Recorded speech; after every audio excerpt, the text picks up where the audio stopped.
Well, hey, what's up, everyone? Welcome back to another episode of the Amazing Seller Podcast.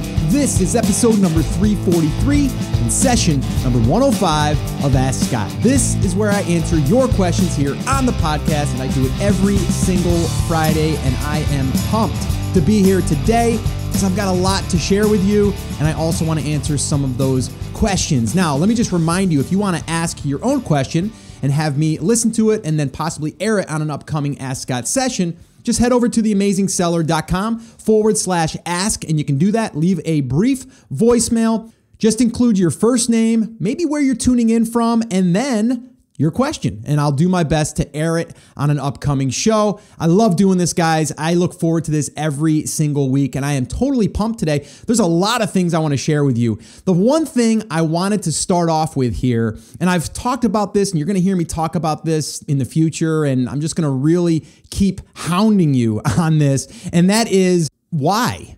Why are you busting your butt to do this? Hopefully you're busting your butt. If you really want this, and if you have a strong enough why, you will bust your butt. And I mean, it doesn't mean that you have to work like extra hard. You got to work smart with your time, and you got to figure out how to, figure out the time that you can spend and all of that stuff. But I really just want you to understand that if you don't know why you are doing it, it's going to be hard when you start to get through these struggles and these obstacles as being an entrepreneur, which they will be there. So let me just tell you, if you think the grass is greener on the other side of the fence, it's not always the case. I think you probably know that. But I think if we have a why, and then we can remind ourselves of that why. Now I'm going to give you an example, okay? And this has nothing to do with money, but this podcast has really opened my eyes to how important it is to help people and why that's so important to me.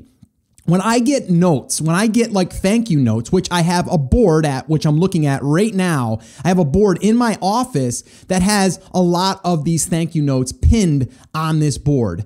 And I do that to constantly remind me why I hop on here. I try to get on here with a lot of energy to show you guys that I'm excited about this and just helping you. And I want to be able to project that energy, but I also want to be reminded of why I do it. The other reason is because sometimes you get people, especially in this arena, where you'll get people that will bash on you, and they will be what we call haters, and they just want to drag you down. You might have some of these people in your life where you're telling them about what you're excited about, and they're like, yeah, that'll never work.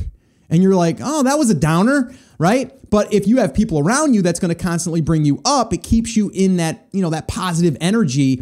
And I always share this story, and I might have already shared it with you guys, but back when I was in the construction business with my father and his partner and everyone that we had working there, we used to send out postcards in the mail. We used to send out postcards to our customers, and we would get hundreds, if not thousands, probably at the time we left, we had thousands of postcards that had come back. So literally we would send them prepaid postage to send it back on a postcard. This wasn't email, which we should have did back then. Email wasn't really big back then, but nowadays, we could have did that so much easier, but we would literally send them a card in the mail, and we would do this to see what we were doing good and what we could improve on. And we would get 95% of them would be positive, maybe even more, maybe 98% would be positive. Your guys, we used to always say, were the guys polite? Did they clean up after themselves? Were you satisfied with the job? Just basic stuff, not a huge, just check boxes, not a huge list, just a small thing that you can fit on a postcard. And we would get those, and then we would file them away. Well, you'd get 5 or 10 of those back in a week, and they'd be all positive, and they would just put them in the filing cabinet, right? We'd get a negative one, and oh my gosh, everyone would just, lose their mind, and we'd have to have a big meeting about this. And it's always those negative things always bring us down. Now, what I would have done, or what I would do now if I was in that same situation is I would take all those positive ones, and I would have them on a board so everyone could see how good we're doing and why we do what we're doing and what our mission is and all of that stuff. I would have that on a board. Maybe not all thousands of those, but I would have some of the top ones there to remind our company and everyone working there of why we do it. And that's the standard that we're going to live up to.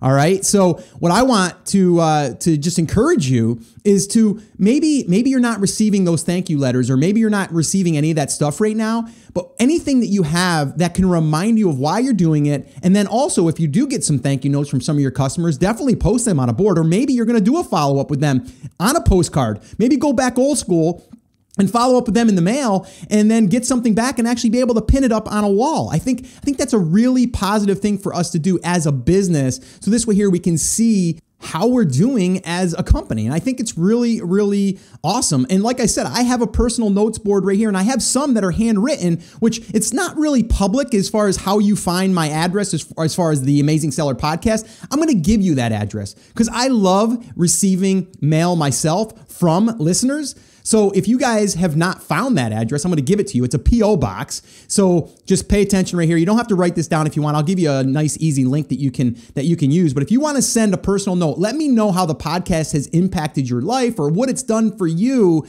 Definitely do that. I want to hear from you. I want to pin it up on my board and keep adding to that. So I'm going to give you that right now. It's The Amazing Seller, okay? The Amazing Seller. And then it's P.O. Box 995. That's Fruitland Park, Florida, and then it's 34731 is the zip code. Now, I'm going to put that on a special page. If you want to go to theamazingseller.com/notes, you can do that. All right. And then you can send one there, a personal handwritten letter. I would look forward to that. I would really love reading those and just, being able to pin those up on my board. And that would just be awesome. So if you guys have had a tough time finding that address, because it's not really, I don't like publicly put it out there, but I'm going to do it right here. That's a P.O. box. It's for our podcast. And, I have someone there that takes care of all the mail. So if you guys want to do that, definitely do that. I would love that. And I think you guys should do that. I think you should do that in your business. Like make it available for people to be able to do that and encourage them to do it, because then again, you can look and see how well you're doing as a company. So again, guys, theamazingseller.com/notes. If you want to literally hand type something, or if you want to write something, I have a few that are handwritten. I would love to hear how the podcast has helped you. And I think that you guys should get out there and do the same thing, kind of going back to the old way that we used to do it with the postcards for my construction company years ago. I'm kind of going back to those roots. I really love seeing and hearing how things are working or not working in some cases, and then how we can do a better job. So definitely do that. The other thing I want to do is give you a couple updates before we jump into some Q&A today. The updates I want to share with you is I posted a rare episode. That was episode 339. And that one there really came about because of the Ask Scott session. A question was asked, and the question was, hey, Scott, I would love to hear more about your work-life balance, how you do it as being a husband, a father, and how do you balance all of that stuff? And it was a question that I was going to answer on an Ask Scott, but I actually flipped it around and I said, you know what? I'm going to reach out to that guy and see if he'll interview me on my own show, and we'll just dig deep into it so he can ask all the questions he wants, and then we can dig into that, because I think it's a really, really good topic, and I think a lot of people struggle with that. So this way here you can kind of see a little bit of into my life and kind of how I do balance work and life and all of that fun stuff. So definitely check out that episode. A lot of people have said that they like to hear more about like just work and life balance, but then also just day-to-day operations. And I'm going to be doing more of that stuff in the future. So that's episode 339. Another update real quick that I'm really, really excited about, and that is the 1K Fast Track. You guys may or may not have heard us talk about that. We opened it to a 50-person beta group, our first round, which was very successful. I think they generated over $3,500 in 7 days in the class, and then total was over 16, or I think it was just about 16,000 for the 5 weeks that we ran that. We just started a brand new class with just about 100 students in there, and right now, as I'm recording this, we're only 4 days in, and the class hasn't even officially started. It doesn't start until this Saturday, but we always do this kickoff call where we say, listen, in the next 7 days, I want you guys to go out there and do this and come back and report your earnings. And literally, they're going out there and earning money right now. And the last I looked, we were over $3,500 in 4 days of the class, going out there and taking massive, massive action. Actually, I outline a lot of what we do in the kickoff call, in the weekend challenge, as we call it. And that was on episode 312. So I encourage you to do that. And if you do go to 312 and you listen to that and you do take me up on that challenge and you earn some cash, I want you to definitely email me, Scott@theamazingseller.com. Let me know what you did and how much you generated in that weekend challenge. It's really easy. Anyone can do it. There's nothing holding you back other than you getting out there and doing it. So definitely check out that episode. As you guys can see, I'm pretty fired up.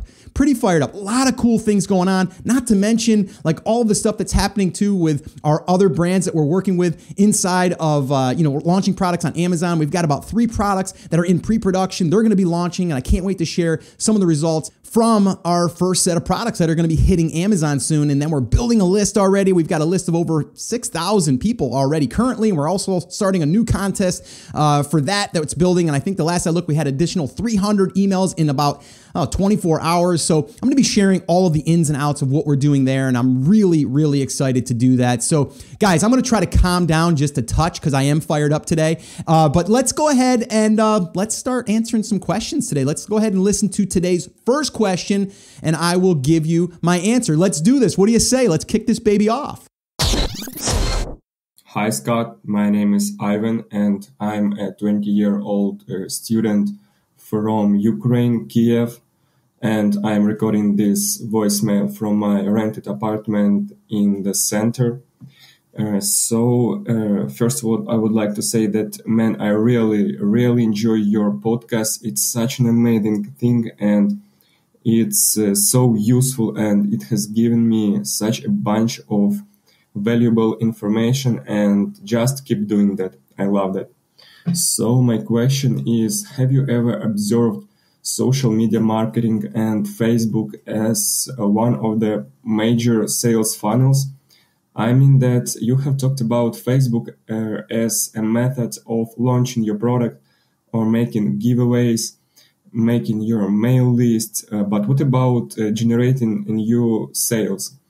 I mean that will 10 or 5,000 subscribers enough for making 5 or 10 sales per day? That it worth investing money in that stuff and developing this page or group on the Facebook? Or it's much easier and cheaper to invest funds in just ads on to your squeeze page or paying money to bloggers? So that's my question. Thanks.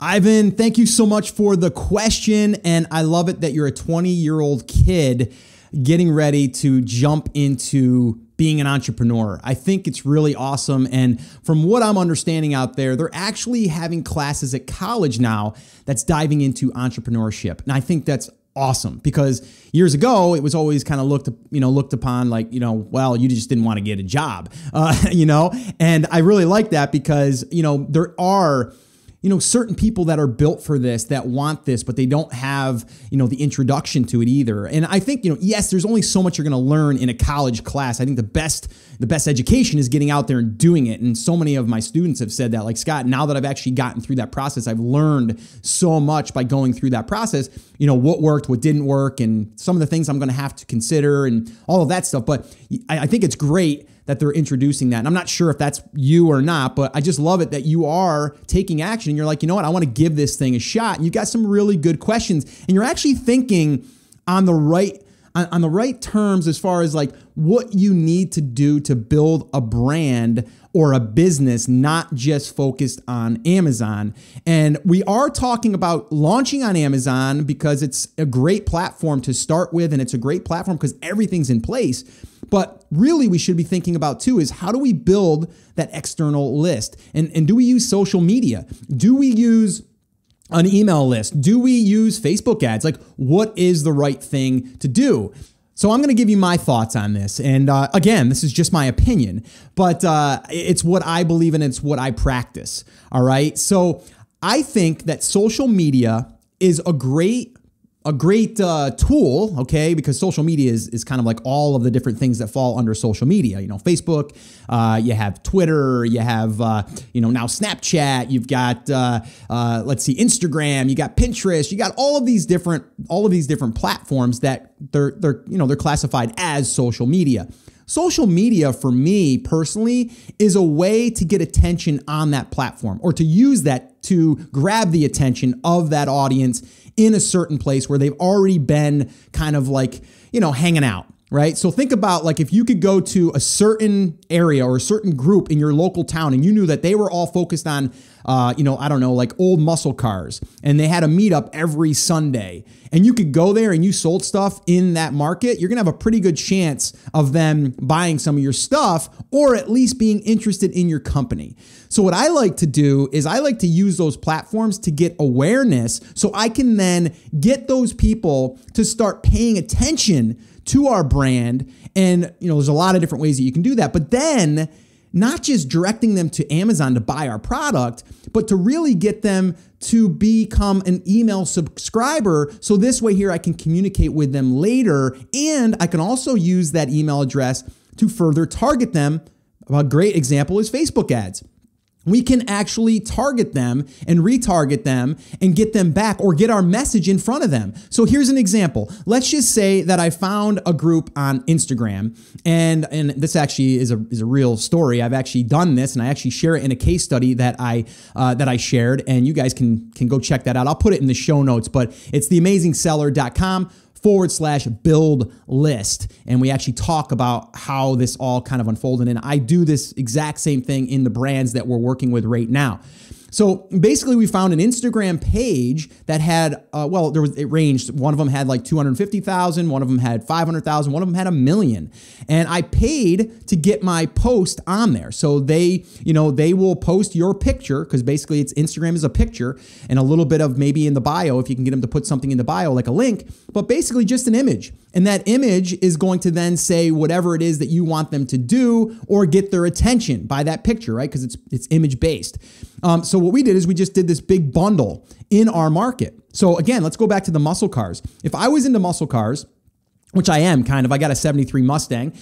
So I kind of am. I'm not a huge like muscle car guy that, like I just go out there and tinker with it all day long. But I like driving them, but I like looking at them as well. But let's just say that I was into that space and I was going to sell product in that space. Well, what I would do is create a giveaway. So if I knew that market really, really wanted like car covers or something for their car, or maybe it was a car cover that was a $200 car cover, and I used that as my lead magnet, as we call it, as a way to attract them. So I would then put that up on Instagram if that's where they were hanging out. Now, again, if they're not hanging out on Instagram, that's not where I'm going. I might go to, in this case, let's say it was Facebook, and I found a Facebook group that had 150,000 people in a group, and I was able to get my post inside of that group. That might be something that I do. Or maybe it's a fan page that has 100,000 people. And then maybe I retarget that page, or I target that page in an ad that I run. And then I would just have that come up and say, hey, win this free $220,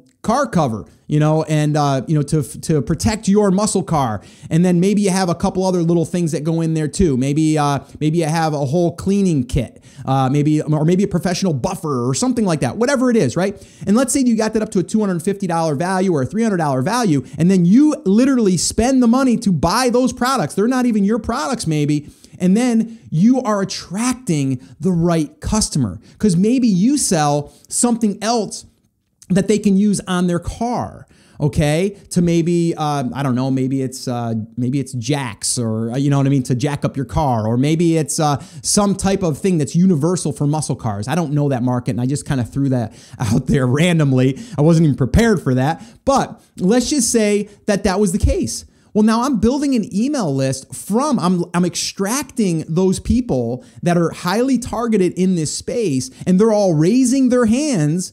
Like, that's what I want to do. I don't want to just say I've identified the group.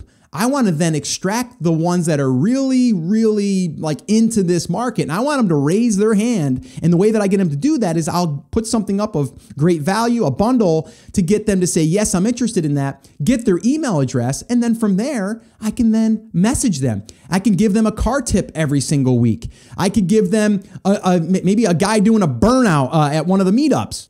There's a lot of different things that I can do, and I kind of call that the reporter model, where I'm going to just go out there and find really cool stuff in this market, and then when I email them, I'm going to give them these things, and then I might have something in the PS that says, oh, by the way, this week we have a 25% off all car covers, or whatever, right? Maybe that's your thing. Maybe you're selling car covers. I don't know, right? So that would be a great thing. I mean, ideally, if you were selling car covers and that was your giveaway, and then on the back end of that, maybe people that didn't win, you offered them a 25% discount or a 30% discount, you're going to boost your sales on Amazon, which is going to also help you rank.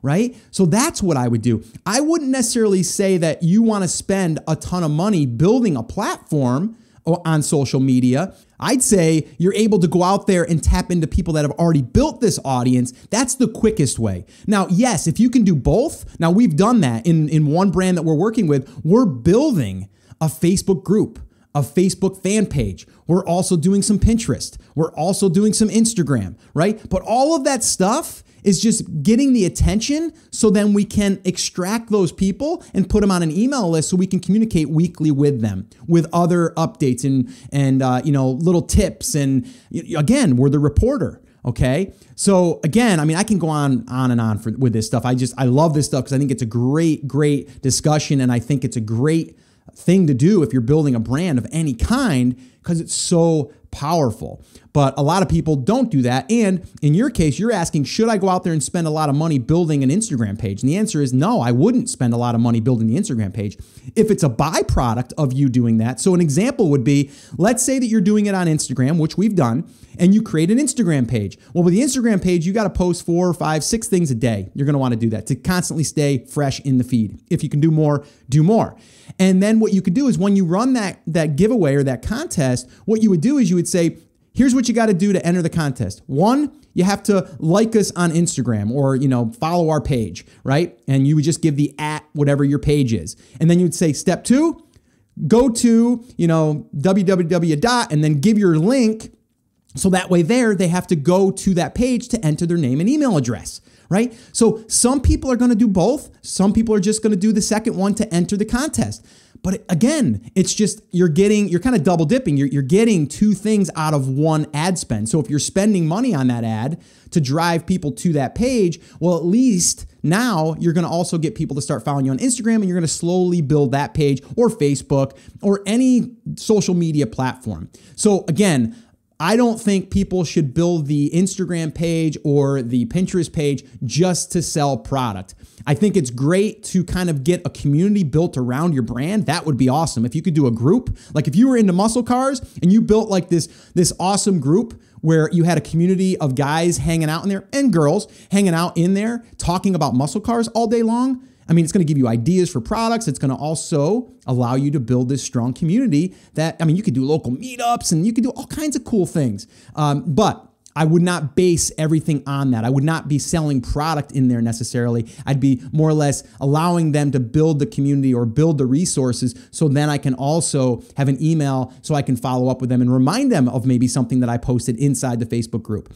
So hopefully that makes sense. I know it was a long-winded answer, but again, I can do a discussion on this every single day because I believe so strongly in it. And I think it's so powerful. And again, guys, if you have not checked out theamazingseller.com/build list, do that. It gives you the entire roadmap and blueprint of how that all works. Totally free. We did a workshop on that. So definitely check that out. We're going to be updating that as we have other case studies that we're working on and stuff. So definitely check that out. All right, guys. So hopefully that helped you. And also congratulations on being 20 years old and out there thinking about building a business and getting started in this world of entrepreneurship. So congratulations, and I'm rooting for you, bud. All right, so let's go ahead and listen to another question, and I'll give you my answer. Hi, Scott. My name is Cynthia, and I am a new podcast listener. I'm into podcast number 17 now, and I really love the information that you're giving the audience, and I think it's very valuable and useful. And I also attended the webinar, which was great as well. Thank you so much for what you do.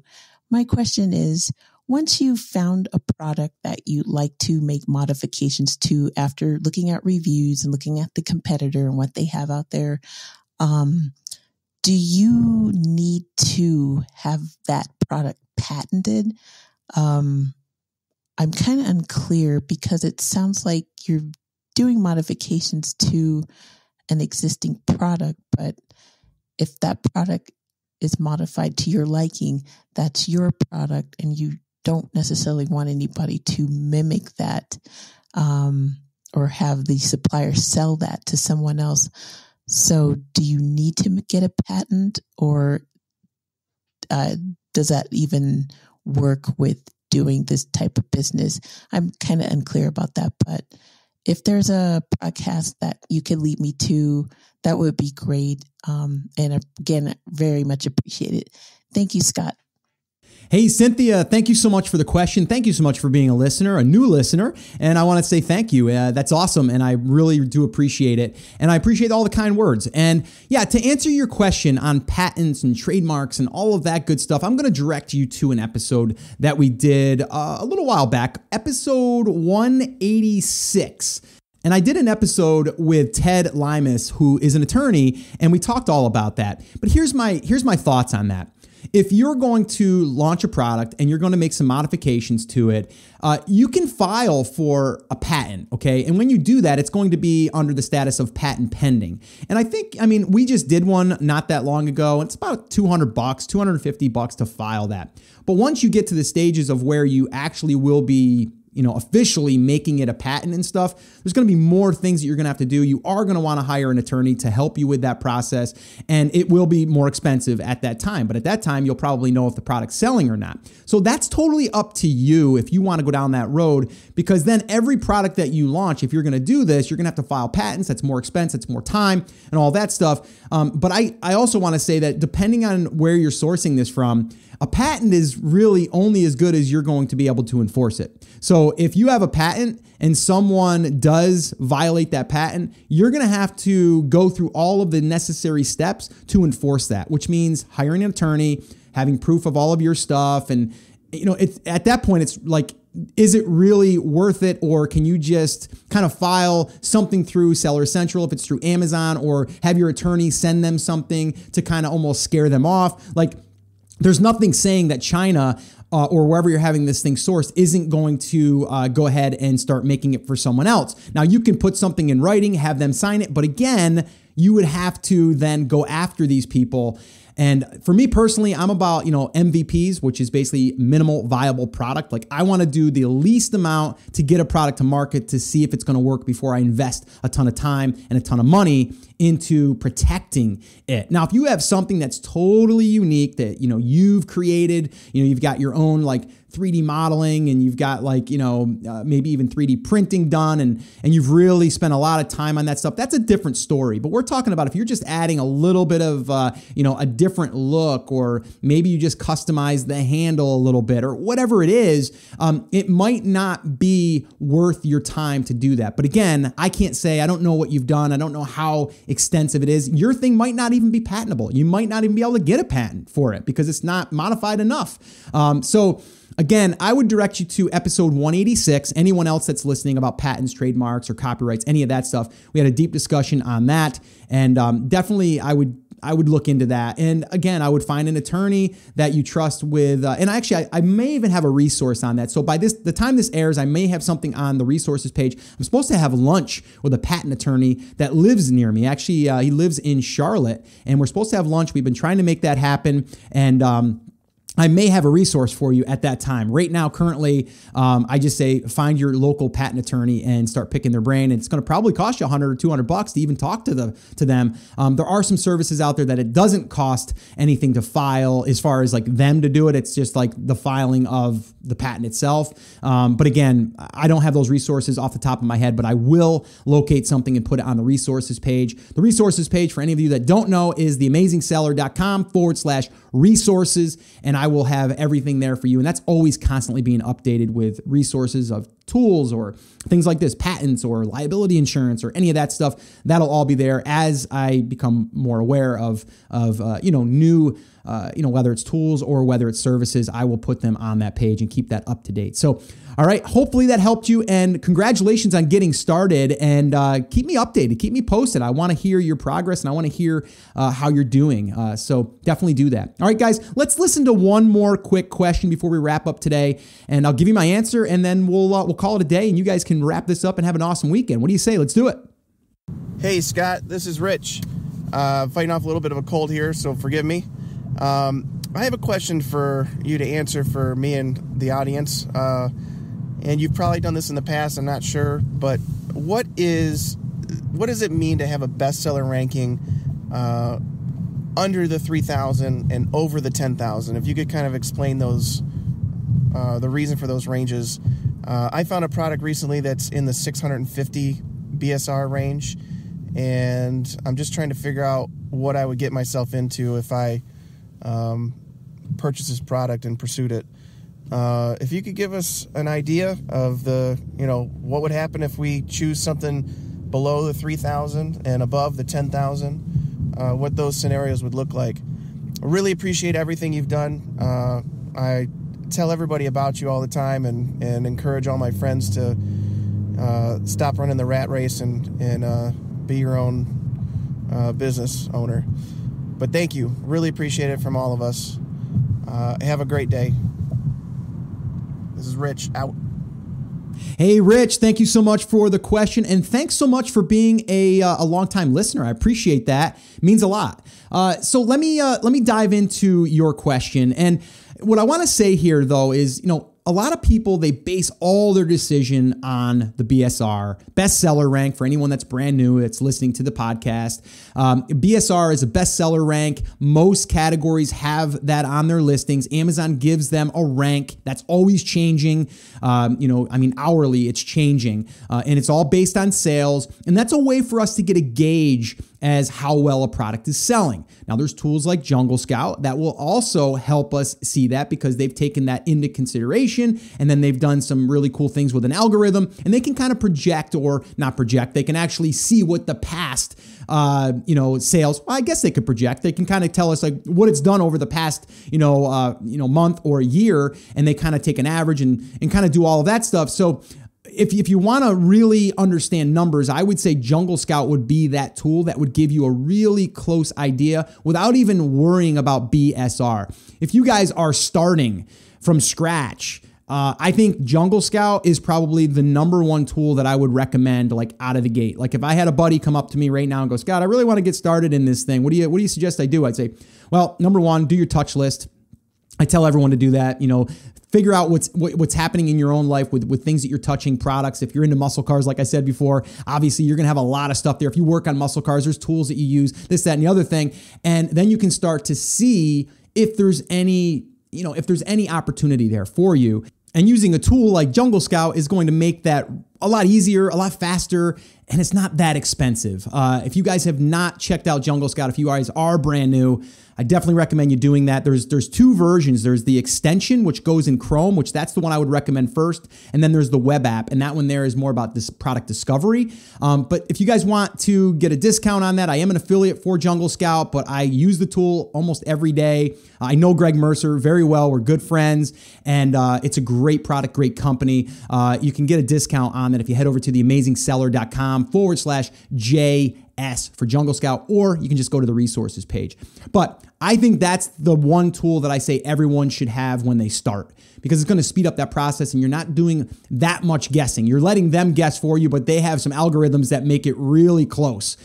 So I would definitely do that. Because here's the deal. You can look at BSR, you can look at the numbers that you think that they're selling or what they've done in the past, but there's no guarantee that that's going to continue, right?